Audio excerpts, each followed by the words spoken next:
Mahabharata, Chapter 8, The Escape, read by Nirvan Bajaj and Ekveer Bajaj.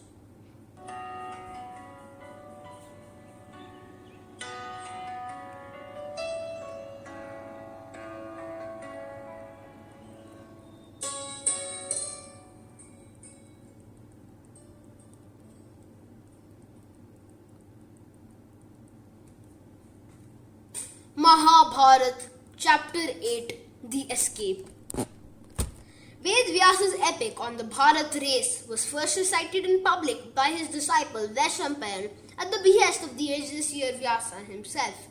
The recital took place in the august presence of King Janamjay, the great grandson of Vyasa, and the many learned sages who had assembled for Janamjay Sarpasatra.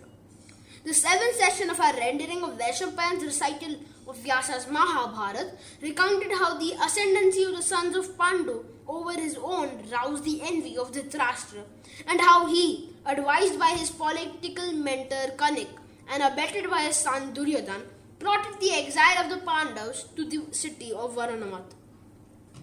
Vaishampayan then continued.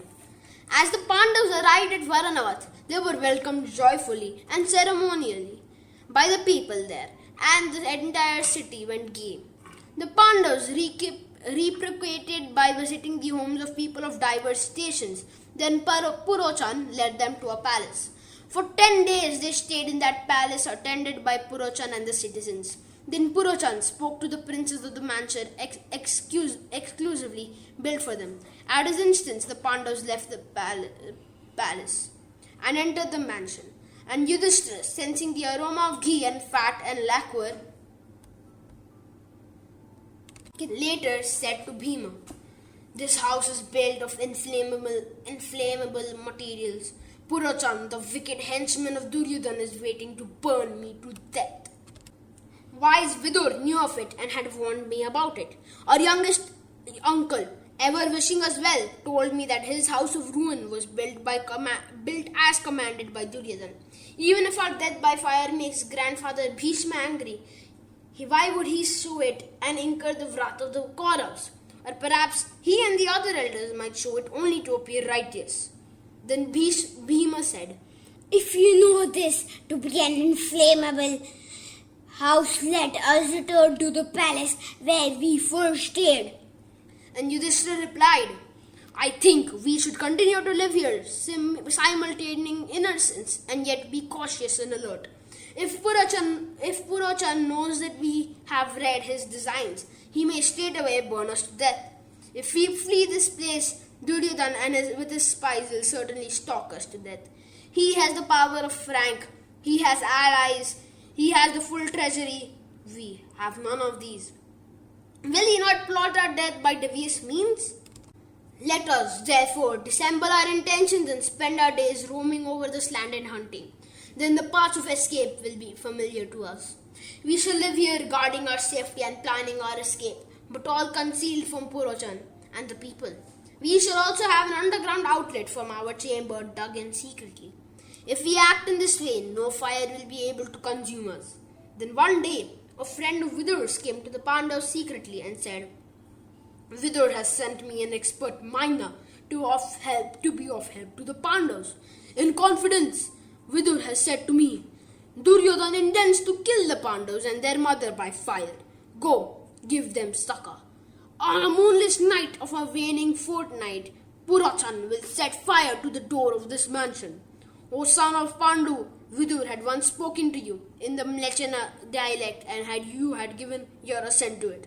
I recall this private incident to prove my trustworthiness." Hearing his words, Yudhishthira said, "I now know you to be Vidur's faithful friend. Look after us as Vidur always does. Rescue us from the disaster of which Vidur had spoken and which is at our door now. O save us without the knowledge of Purochan." The miner concurred, O monarch, and started digging a secret tunnel. The mouth of the tunnel was in the center of the mansion on a level with its floor and was covered and concealed.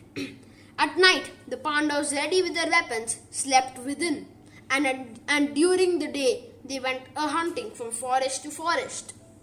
Thus, O monarch. They lived, dissembling their feelings and intentions in the presence of Purochan. Nor did the people of Varanavata, nor anyone else but the miner, Vidur's friend, know of the plans of the Pandavas. And thus did the Pandavas, living in feigned cheer within the confidence of Purochan.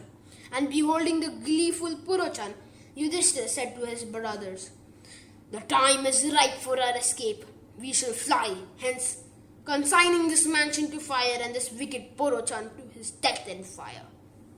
Then during an almsgiving ritual, Kunti arranged to have Brahmanas fed. Seeking food, a Nishad woman and her 5 sons came there, prompted as it were by a destiny of doom. O monarch, the 6 of them, senseless with a surfeit of wine, slept inside the mansion like the dead. And in the night, when all were asleep and when strong winds were blowing, Bheema set fire to that part of the mansion where Purochan lay sleeping, and then to its entrance, and then to the various parts. When the son of Pandu saw that the mansion was all in a well ablaze, they, with their mother, entered the tunnel. Then, O monarch, the citizens were awakened by the raging fire and its roaring flames. Beholding the burning mansion with rueful faces, they started wailing loudly. This indeed was done by Duryodhana to destroy the Pandavas. Woe be to Dhritarashtra, who threw the hairs of Pandu to the fire as if they were his foes. It is a pity that even Bheema and Drona and Kripa have been blind to duty. Beyond any doubt, the Pandavas were cast in the fire by Duryodhana with the knowledge of Dhritarashtra. While the people of Varanavata gathered around the burning mansion and wailed through the night, the Pandavas and their mother, wan and weary, trudged through the secret tunnel. But sleepless and frightened, they were unable to proceed far. Then, O monarch, the valiant Bheema, with his immense strength and speed, carried upon himself and his mother and his brothers, and continued on the way, pushing through the darkness, felling the trees with his chest and shaking the earth under his footfall. At this juncture, there arrived, in that forest on the banks of the Ganga, a trusted servant sent by the foresighted Vidur. He came upon the Pandavas and their mother, checking the depth of the water to cross the river. He said, "O Yudhishthira, here are the words spoken to you once by Vidur. He will survive who preserves himself with the knowledge that fire, which burns up forests and woods of winter, will not singe those in forest hideouts. Recall that the private talk and know me to be the trusted emissary of Vidur." The enterprising Vidur also prophesied the defeat of Karna and the Kauravas in Shakuni. He then showed the Pandavas a boat which could speak like thought or a hurricane because it was equipped with engines to counter the vagaries of weather. The boat, gliding ever so smoothly over the water, shall carry you afar. He then led the anguished Pandavas and their mother into the boat. And as he ferried them across the river, he said, "Vidur, in his ample affection for you, says that you must cast off your gloom and continue your journey with an even mind." And when they reached the opposite bank, he returned the way he had come. Meanwhile, soon after the Pandavas had escaped, the miner, sent by Vidur, had, expecting a thorough search later, concealed the entrance to the tunnel by clever levelling. And when the night came to an end, the vast assembly of citizens rummaged the embers for the remains of the Pandavas. As they found the charred remains of the poor Nishad's woman and her son, and they saw that the mansion was of lacquer and the Purochan had died by fire. And they said, "That wretched knave Purochan, enthused by Duryodhana, built a house of ruin and got himself burnt in it." It is meet that the villain who killed the trustful and noble Pandavas by fire met his own end in that fire. Let the Dhritarashtra be formed, that his goal is achieved, that the Pandavas are burnt. And the tidings were carried to Dhritarashtra. When Dhritarashtra heard of the death of the Pandavas, he wailed in deep sorrow and said, "I suffer the agony of Pandu's death today, in the death of those heroes and their mother. Let their kinsmen and friend and my men go without delay to Varanavata for the funeral rites of the daughter of Kunti Bhoj and those valiant ones. Let all that must be done by me for the good of Kunti and the Pandavas be accomplished by my wealth. Having said this, Dhritarashtra, along with his kinsmen, made libations of water to the sons of Pandu. And then all of them cried out in mourning, O Yudhishthira! O you Raj of the Kuru race! O Bheem! O Arjun! O Nakul! O Sahadev! O Kunti! The citizens too mourned for the Pandavas. Only Vidur mourned little because he was in the know. Meanwhile, the Pandavas, guided by the stars, had taken the path southward, and after much travail, they reached the thick forest. They were tired and thirsty and near blind with sleep. Then Yudhishthira said to Bheema, "We do not know whether Purachan is burnt out or not. Could there be anything more dire than that? How are we to put an end to that fear while hiding from others? In this dreadful forest, which we do not know which way to turn, drained of strength, we cannot walk. O Bheema, carry us and go forth. You alone are as quick, as strong as wind." And Bheema, carrying his mother and brothers upon himself, went forth undaunted, and as he sped through the forest with the force of Vayu himself, the Pandavas almost fainted. Spanning wide turbulent streams and traversing craggy terrain, towards evening he reached a desolate jungle where roamed predatory beasts and where there was scant water of fruits or roots.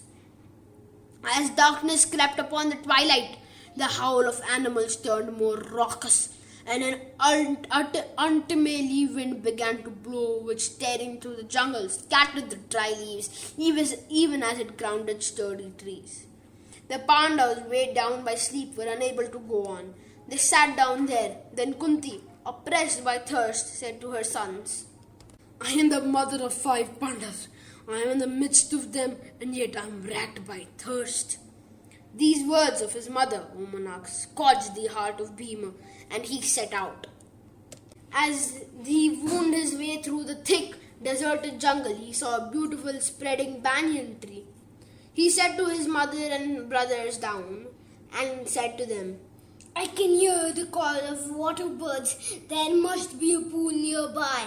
You rest here while I go in search of water." Bheema went in the direction of the cries of the water birds, and soon arrived at a lake, where he slaked his thirst and then bathed. Then, soaking his upper cloth, he sped back to his mother and brothers. Finding them asleep on the bare earth, he was overcome by grief and cried, "Accursed that I am forced to see this most painful sight of my mother sleeping on this rude ground. Kunti, the daughter of Kunti Bhoj, the daughter-in-law of Vichitavirya, the wife of King Pandu, to sleep thus on bare earth. Kunti, who has borne the sons of Dharma, Indra and Vayu, she is reclined in the soft beds of royal chambers, lying here on the crude earth. Oh, what can be more distressing than to watch these princes among men asleep on the dusty earth? He who has no relatives to taint his family with jealousy is happy in his world, like the solitary fruit-bearing tree which comes to be revered as sacred by all because it is unique. Those who abound in relatives, who are just and valiant, are so happy in this world. Those who are powerful with ample wealth and the abundance of friends and relatives stand tall like the trees of a forest. As for us, it has been exiled at the hands of the wicked Dhritarashtra and his sons, and a 2 years escape from a fiery death. O Duryodhana, your vision is impaired. You remain smug with the thought that the gods are with you." Bheema was now in rage. "But if you are alive, it is only because Yudhishthira does not get angry with you and command me to kill you. Otherwise, in my full rage, I would send you and your brothers and Karna and Shakuni to the realms of the dead." Having said this, Bheema wrung his hands in rage and let out a sigh and said, There must be a town not far away from this jungle. There are sheep, while they should be alert. Well, I shall keep awake. Why, when they get up refreshed, they can quench their thirst with this, he said, pointing to the wet cloth. Saying this, Bheema sat there awake and alone. Thus did the Pandavas, with the help of Vidur, escape the fiery death that the Kauravas had designed for them at Varanavata. And so ends the 8th session of our rendering of Deshampan's recital of Vyasa's immortal Ityasa, the Mahabharata. Stay tuned for Mahabharata chapter 9, which is called The Birth of Gatotkacha. Please subscribe to this channel, like, share and comment on this video.